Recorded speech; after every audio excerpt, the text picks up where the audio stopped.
Welcome to another episode of Who Needs Shoes. I'm your host, Tanya Manning-Yarde, and I have with us today a very, very, very special guest. My guest today is a novelist, stop-motion animator, and content creator who I spent the last 5 years interviewing the architects of the Star Wars universe. He is an 8th grader currently finishing his final year of middle school. For Keith Yarde, however, finding his own voice has often meant doing so in the challenging spaces of a neurodiverse home. While his peers were navigating typical childhoods, Keith was navigating therapy rooms, school board advocacy, and the unique pressure of being the neurotypical anchor for his younger brother, Maceo. We're stepping behind the microphone to talk with the teenager behind the Father.Son.Galaxy podcast. Please welcome my son, Keith Yarde. Thanks for having me, Mom. Hi, Keith. So, Keith, you and your dad have been doing Father.Son.Galaxy for nearly 5 years now. You started this when you were 9. When you look back at those early episodes compared to now, what's the biggest change you see in yourself? You got me with that one. I gotta think for a second. Take your time. I've gotten older, literally. Mm-hmm. So looking back at those old episodes are kind of like time capsules for me, Mm-hmm. Just like see where I was back then, back when I was bright-eyed and bushy-tailed. And how do you look when you look back? How would you characterize yourself then, looking back 5 years ago to who you are now? What's changed? Um, I would say I've gotten more mature, Mm-hmm. emotionally as well. Mm-hmm. And we've also gone to grander places with the show. Because, Mm-hmm. we went from doing a couple of episodes basically in our kitchen to shooting in this nice new setup we have downstairs Mm-hmm. and all that. Yeah, we've grown a lot Mm-hmm. Mm-hmm. in just 5 years. Yeah. And you've also grown from doing it from inside a home, whether that was back in our previous residence to now, to also becoming quite the known host in terms of different events and things that we've attended. Yeah. Mm-hmm. You want to talk a little bit about that? What, like the repertoire of events we've catered to? Absolutely. Sure. Talk a little bit about that, because that's a change also. Having started first in our residence to now touring and going to different Yeah. events and things. Can you talk a little bit about that and some of the highlights, and how has that also changed you as a result of um going to these different events and things for the past several years? Well, the most recent event we did is, I feel like this speaks a lot to the topic of your show. We did this autism event for Mr. Jamil Owens, where we kind of emceed the event, introduced the different vendors and all that stuff. Mm-hmm. That was pretty fun. We've also done a Star Wars Celebration is the biggest one in our folder. Mm-hmm. We've done a lot of different fan expos and cons where we presented, pretty much across the U.S., Yeah. East and West Coast. Mm-hmm. And that event you're talking about with Mr. Jamil Owens, that was the one that was in Philadelphia. And in Yeah. fact, you and Dad received a citation. Can you talk about that as well? Yeah, we were cited by the city of Philadelphia, I believe, Mm-hmm. which is a pretty cool achievement to have. Mm-hmm. So I'm gonna, you know, remember that. But as far as how it's changed me since doing all these, I would say it's opened my eyes to a lot of different experiences that I could have in life, Mm-hmm. whether it be, going the touring route and sticking with the podcast, continuing to do all these shows, Mm-hmm. and also just the different kind of presenters I've met. Mm-hmm. There was this one time I was in line to be an actor, and I met this guy that I had met on TikTok. He was actually pretty chill in real life, Mm-hmm. had a Revan costume and all that. So that was pretty nice to just reach out to fans. Yeah. Awesome. You and your dad have spent thousands of hours in front of the mics together. What has that partnership taught you about him that you might not have learned if it wasn't for the podcast? Well, I'd say the dad is very dedicated to his craft. Like, he is quite meticulous when it comes to how he makes sure the set is doing, make sure how the episodes are done. And his end products are very, very good when it comes to the edits he suggests I make or the scripts he writes. They're really great, especially when we're doing just duo episodes. Because interviews are still great, but the duo episode, that's where it started, That's where the magic is. You and your dad were featured in the Philadelphia Inquirer in 2021. You were only 9 years old, and it may not have been a big deal to you then. How do you feel about it now getting featured in our city newspaper? Reaching into the archives for that one. Mm-hmm. I am fairly accomplished for my age. Not to brag. Mm-hmm. But, I could genuinely paint a wall with all my achievements so far. Mm-hmm. But that one sticks out a lot because it was probably the earliest big success we've had. Mm-hmm. And, I still remember when they had us do the photo shoot with the little BB-8 and all that. Mm-hmm. Mm-hmm. Yeah. And if you Google my name, that comes up. We got to get some more recent pictures on there. Yeah, I agree. It's come out that I have a podcast, and now people are Googling me, and they see basically my baby pictures, so we got to fix that. Understood. Well, now that we've had a chance to learn about who is Keith and who Keith has been evolving into these past couple of years, I also want to ask you a little bit about your own experience in being a big brother for Maceo, our youngest son, who has been diagnosed with autism, speech delay, and intellectual disabilities. So, You, yeah. you may be able to hear him right now, actually. He's our version of a fourth wall, Yeah, Well, yeah. Maceo was diagnosed with autism at 3 years old, and you were almost 5. What did you understand about autism at an early age? I couldn't tell you because I have a very selective memory, Mm-hmm. but I'll go off of what I know now compared to what I probably knew then. Mm-hmm. I think I understood that Maceo was different, Mm-hmm. Like maybe he wasn't where I am yet, but he could be, Mm-hmm. Mm-hmm. Can you talk more about that? Yeah, it's just like, when he was little, he kind of acted like I assume I did when I was little, so it wasn't that noticeable then. But once he was diagnosed and as he got older, autism. Mm-hmm. So that was just a bit interesting for me to be introduced to and to help with, Mm-hmm. especially back when we were in the 2017 phase, Mm-hmm. when we were still doing the regular speech therapy, and we would take into that building twice a week, Tuesdays and Thursdays, I think it was. Mm-hmm. And then me and you, I would usually get your phone and start playing Inside Out. That one was pretty fun. Mm-hmm. But we would just sit there and wait with him, and occasionally we would get to go back there. Mm-hmm. And participate with him in his therapy. Yeah. Yeah. And then at home, we had a BCBA that would stick with Maceo sometimes. Mm-hmm.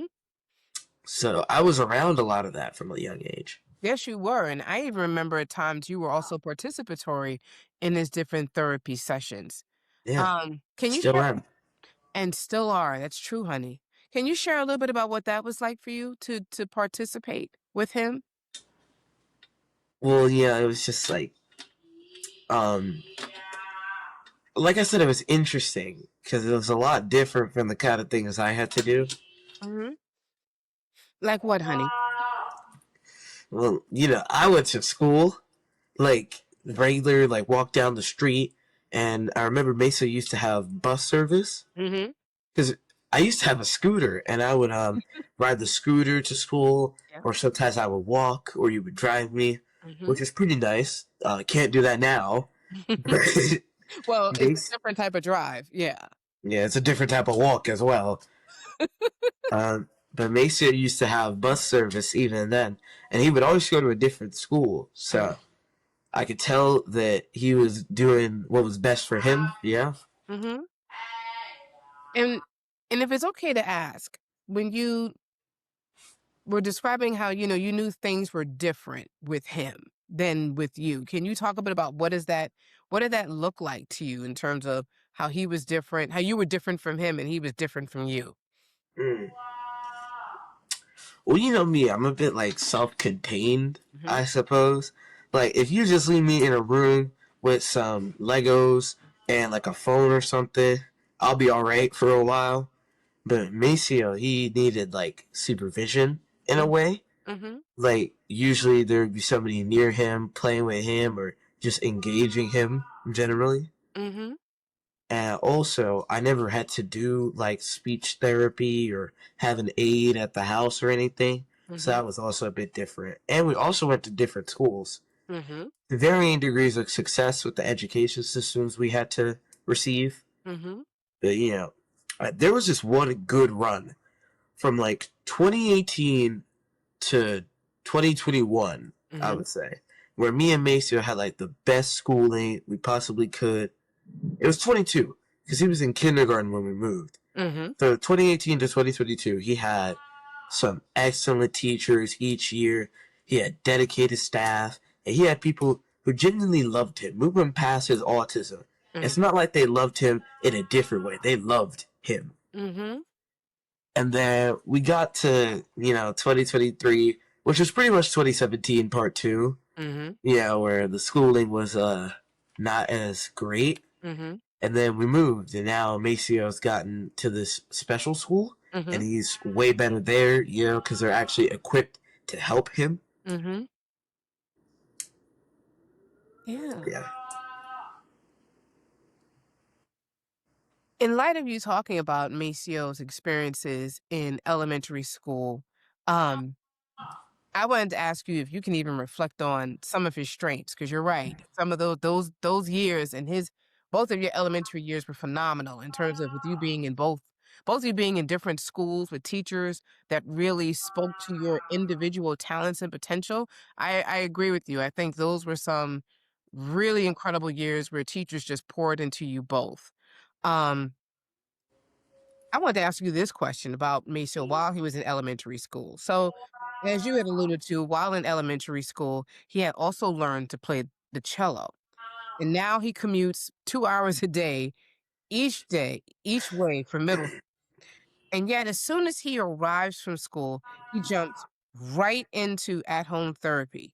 So, when you now see, from what you saw then, 2017, briefly then in 2023, when you see your brother's daily routine, what do you admire about his disciplinary skills?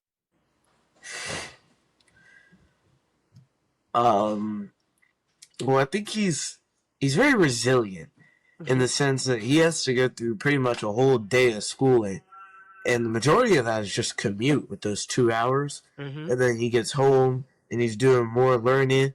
Then he gets to watch some TV, dinner, bed. That's it. That's his day during the week. The weekends are a lot more free, Hmm. but the week that's pretty much entirely booked up. Hmm. Yeah. Yeah. And knowing that you have sort of a similar schedule too in terms of your commute and your long school day and after school, um, what can you is there something that you see in Maceo from where he was and how he was treated to now where he is now and how he's kind of evolving into his own? Is there anything that you admire about him? And I want to be careful because I feel like I'm leading that question, but I want to really just frame to say that we know what he has been through um, in variety of school settings. And to clearly, I think we can be in agreement around that he has an extraordinary long day. And yet there is, as you said, one, a resilience, and two, a happiness that he demonstrates, if you would agree with Yeah, that. he's very bubbly. Hmm. Yeah. And in light of that, I'm just curious, like, what is it now, since you've seen everything he's been through? What is it that you admire about him now?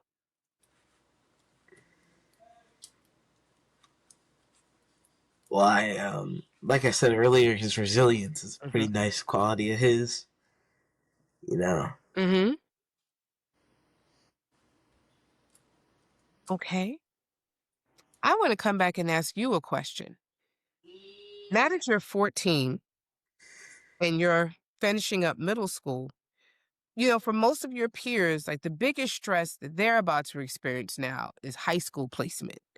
But you've been navigating therapy rooms and advocacy pretty much since even you were a toddler. Do you feel like you've been given enough space to be a teenager?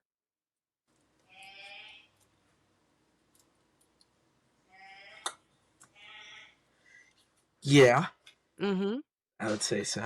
You know, Mm-hmm. I have my own like space and stuff. You know. Mm-hmm. Okay. Can you elaborate? um,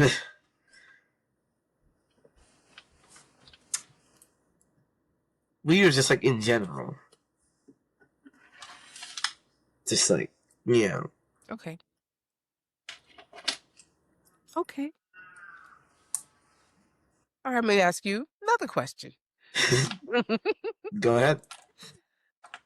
One can say that there's a silent contract that often exists for siblings of kids with special needs.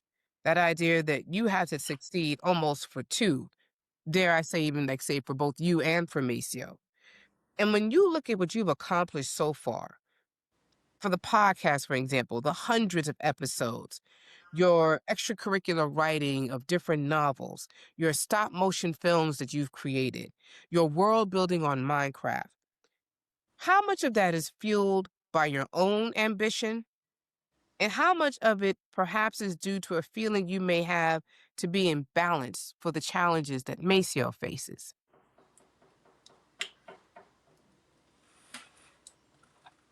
Well, I would say that most of the achievements that I've gotten, I did for me. You Mm-hmm. know, I wasn't really considering to try to overperform for both of us. Mm-hmm. You know, but at the same time, I've always tried to like be the best that I can Mm-hmm. because I know with Maceo, it's probably a bit of a struggle already.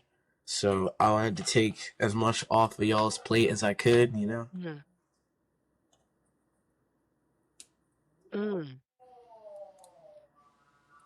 Does it ever feel like there's less room for you to have a bad day or make a mistake than there is for other 14-year-olds?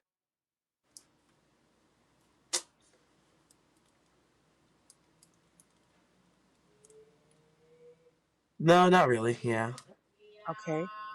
Do you feel like you have to be the reliable one 100% of the time? You could be honest. Yeah, kinda. Mhm. Talk about that. And what does that pressure feel like while you're also trying to be a teenager? Mm.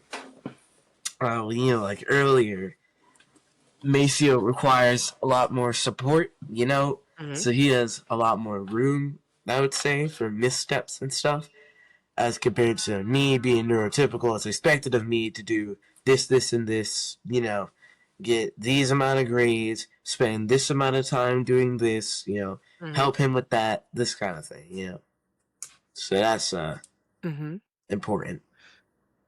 And do you also feel that an extra weight or pressure has been placed upon you? I'll even be candid and say from me or from us because you've also been identified as gifted and talented, and that also adds pressure between that labeling, the labeling of being in honors classes, et cetera, et cetera. Yeah, a little bit. Mhm. Mhm. Um, Can you talk about that a little bit?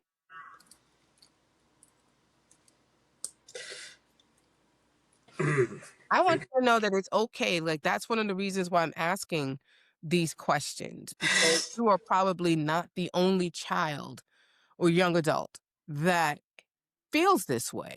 And what better opportunity to have that conversation than being asked to, like, keep it real, just be, shoot from the hip and be straight about it.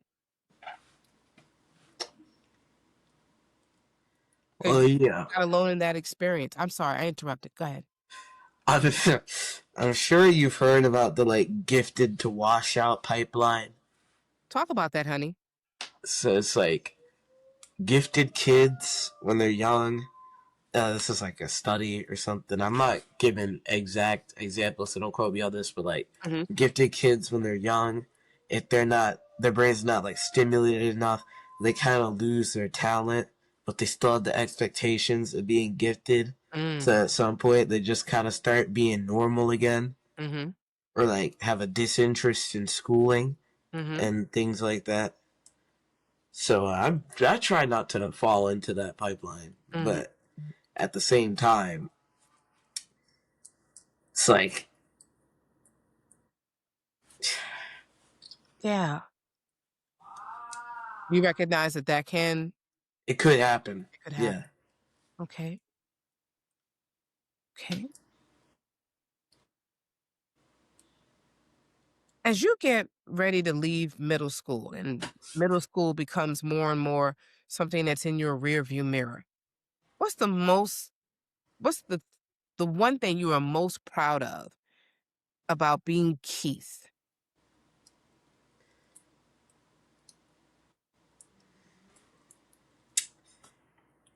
Hmm. I don't know. Mm-hmm. That's a good question. I try to Um. do that sometimes. um.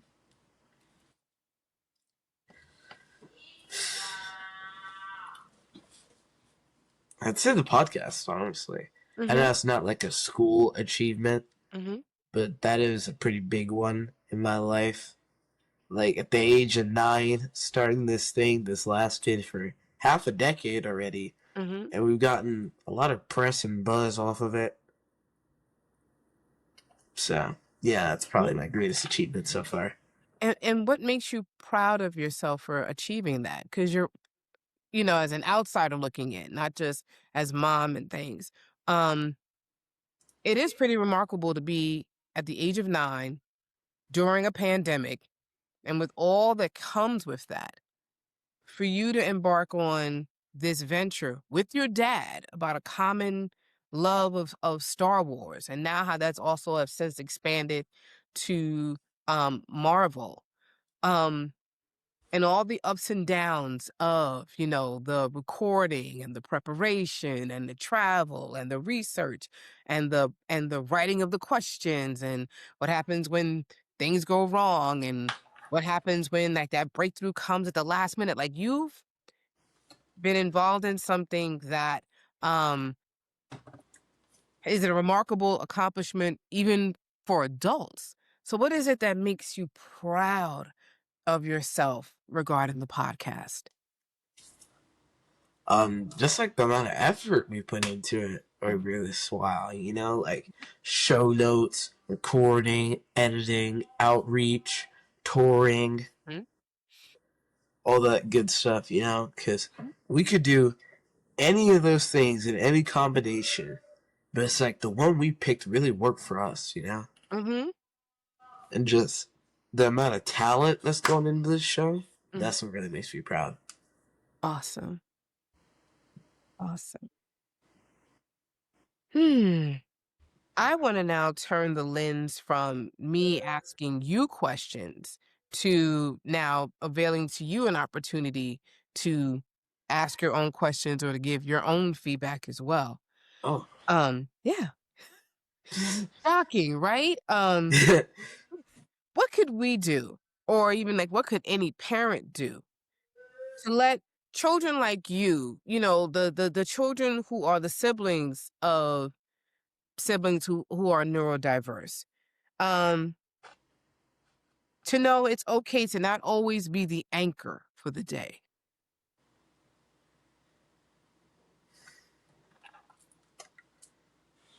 mm.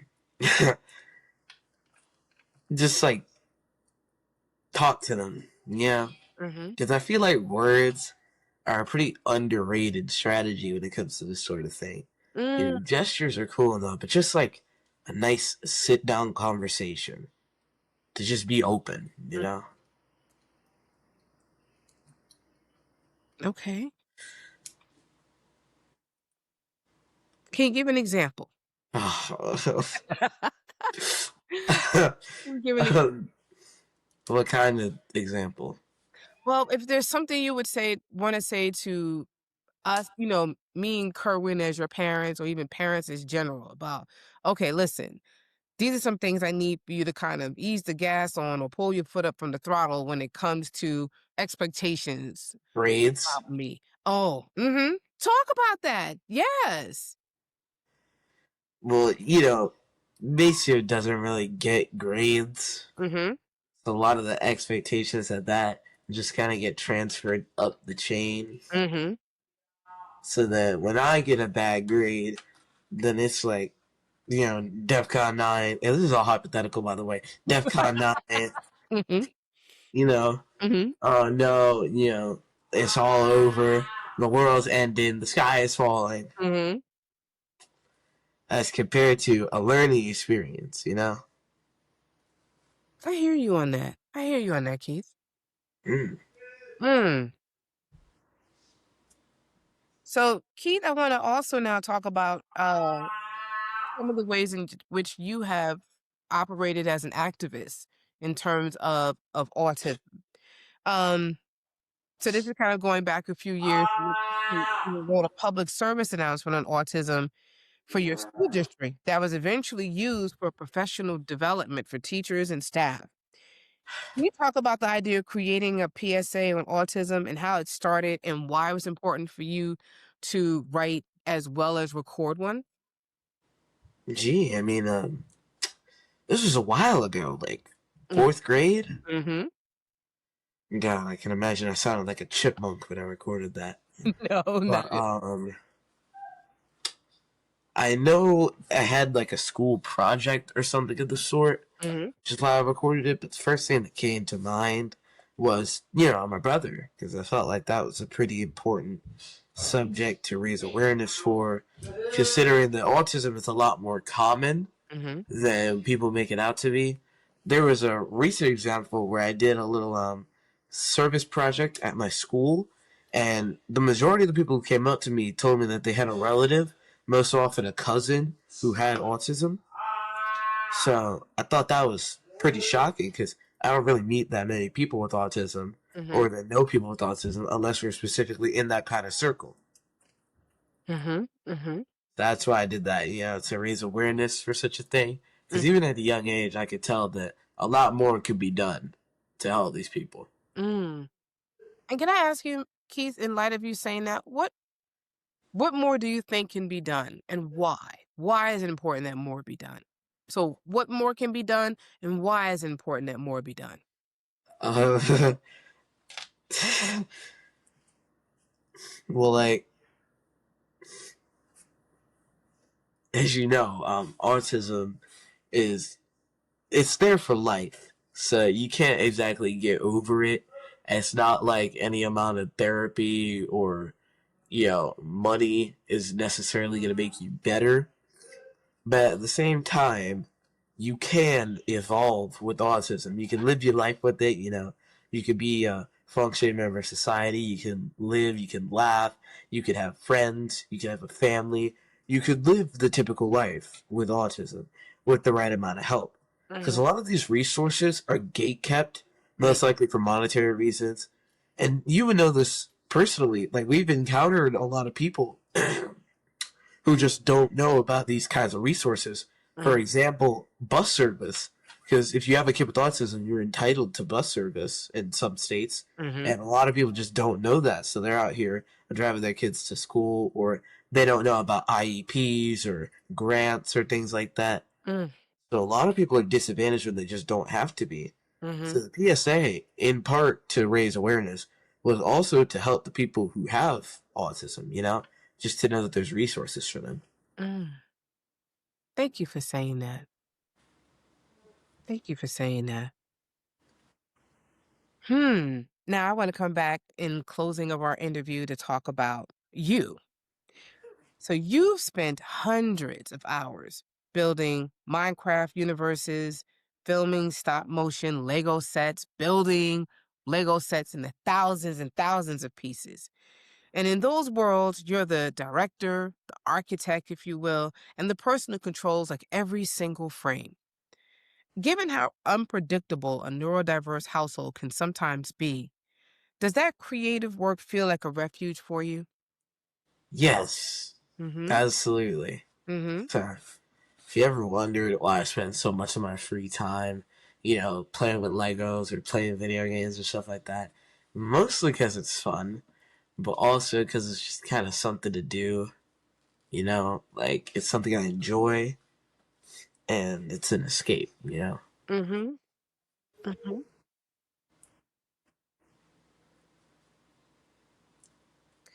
You know your brother better than most. What do you think is the one thing people misunderstand about Maceo?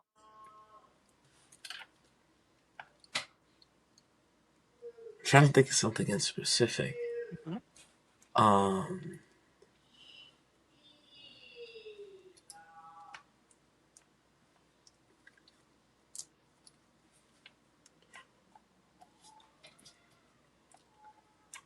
maybe like his humor, I Mm-hmm. would say, because he is a pretty funny guy when he actually like gets into it. But at Mm-hmm. the same time, he's not the stand-up comedian, Dave Chappelle kind of comedy. What you know about Dave Chappelle? What do you know about Dave Chappelle? Like he's not a wisecracker. Mm-hmm. Like the majority of his comedy comes from just repeating things you say. Mm-hmm. For example, you've taught him a lot of nice words, Mom, over Yes, the years. yes, I have expanded his vocabulary. Not always for You've the acted as a thesaurus for him. Because sometimes mates will just pick out a random word and just say it. Ooh, yes. Yes, I would agree with you on that. Um, I just want to add to, I think it's something that's kind of funny about Maceo is also when you try to hide some of his favorite foods and snacks from him and you think you've hidden it and you realize you haven't when you see the He bag will find it. on the floor and just like,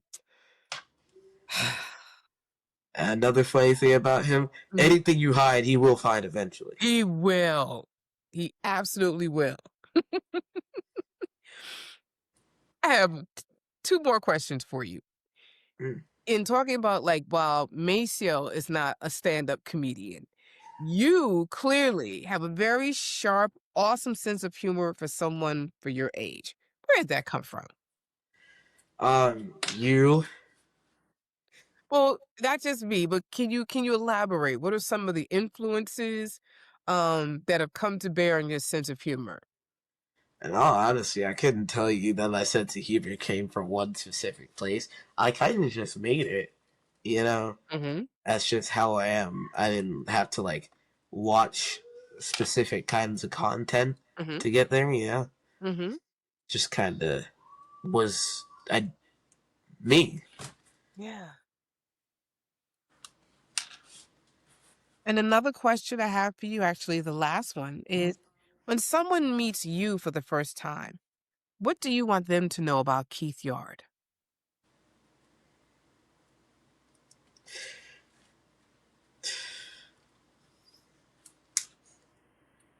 Um,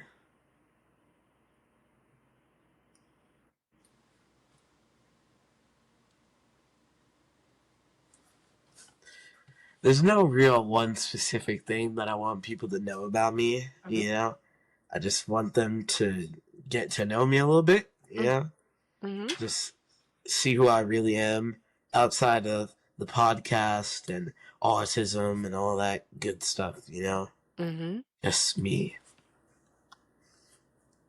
I got you. Are there any last questions, things you want to ask? Mm. No, No. I think that's it. Okay. Well, thank you for being on this episode of Who Needs Shoes. Where can people find you, Keith?